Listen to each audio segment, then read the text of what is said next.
नेकनूर अपर तहसील रद्द करा. रद्द करा, रद्द करा. नेकनूर अपर तहसील रद्द करा. चौसाळा एक सुटीचा विजय असो. चौसाळा एक सुटीचा विजय असो.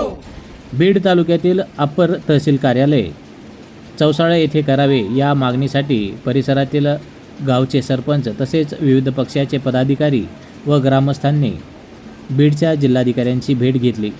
बीड तालुक्यातील अप्पर तहसील कार्यालय नेकनूर येथे करण्याबाबतचा प्रस्ताव आहे, परंतु या ठिकाणची कार्यालय आम्हाला गैरसोयीची ठरेल.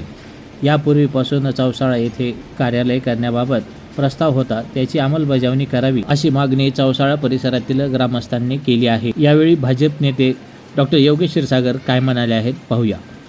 5 मंडळाचं जे अप्पर तहसील आहे ते नेकनूरला करण्याचा एक प्रस्तावित असा एक कार्यक्रम आम्हाला कळाला आहे आणि त्या माध्यमातून जे काही गावं ह्या अंतर्गत येत आहेत 5 मंडळाचे त्यातली बहुतांश म्हणजे 75% गावांचा याला विरोध आहे आणि हा नेकनूरला होऊ नये, बीड किंवा चौसाळा इथंच यांची अटॅचमेंट राहावी, म्हणजे दैनंदिन कामं या सगळ्या भागात होतील अशी अनेक गावकऱ्यांची इच्छा त्यांनी ठरावातून मांडून दाखवली आणि हे सगळे ठराव घेऊन आम्ही आज जिल्हाधिकारी साहेबांना भेटलोय.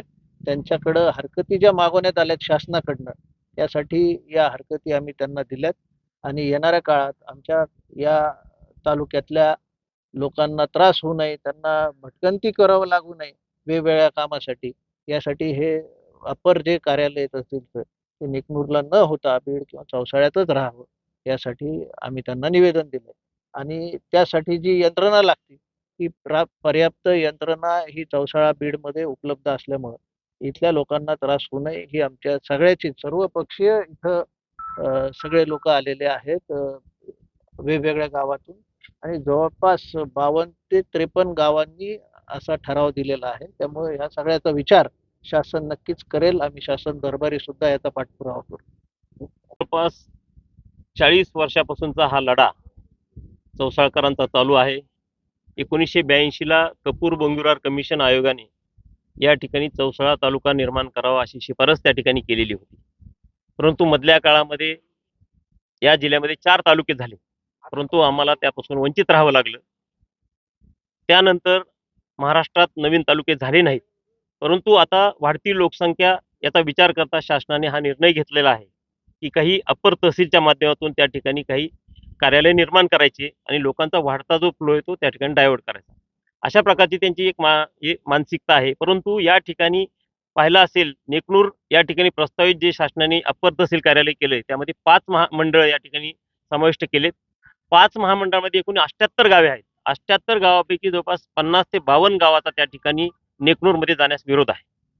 याचं कारण असं आहे की नेकनूर हे गैरसोयीचं होतं. नेकनूरला परत जायचं, परत त्यांना परत इकडे बीडला यायचं अशा प्रकारचे डबल चक्कर होण्यामुळे त्या ठिकाणी लोकांचा विरोध आहे. दुसरी महत्त्वाची गोष्ट म्हणजे या ठिकाणी नेकनूर हे केज मतदारसंघात जोडलेलं आहे आणि आता सार्वजनिक बांधकाम विभागाचं सुद्धा जे काही सार्वजनिक बांधकाम विभाग 2 नंबर आहे त्या 1 नंबर मधला गाव तोडून नेकनूर जिल्हा परिषद सर्कल तोडून त्या ठिकाणी सार्वजनिक बांधकाम विभाग 2 ला जोडलंय. जे भविष्यात अंबाजोगाई जिल्हा निर्मितीचं त्या ठिकाणी जे काही त्यांचं प्रयोजन असेल त्यामध्ये भविष्यात जर ते अंबाजोगाई जिल्हा झाला तर नेकनूर हे त्या ठिकाणी अंबाजोगाई जिल्ह्यात जाईल आणि हा सगळ्यांनाच त्रास होईल. म्हणून आमची विनंती आहे, एक तर आम्हाला बीडमध्ये ठेवा, नसता आम्हाला चौसाळ्याला त्या ठिकाणी अप्पर तहसील आणि तालुक्याचा दर्जा द्यावा. ही आमची अनेक वर्षाची रास्त मागणी या ठिकाणी शासनाने मान्य करावी, त्याचा आम्ही पाठपुरावा करू. त्यासाठी आम्ही आज या ठिकाणी निवेदन दिलेलं आहे.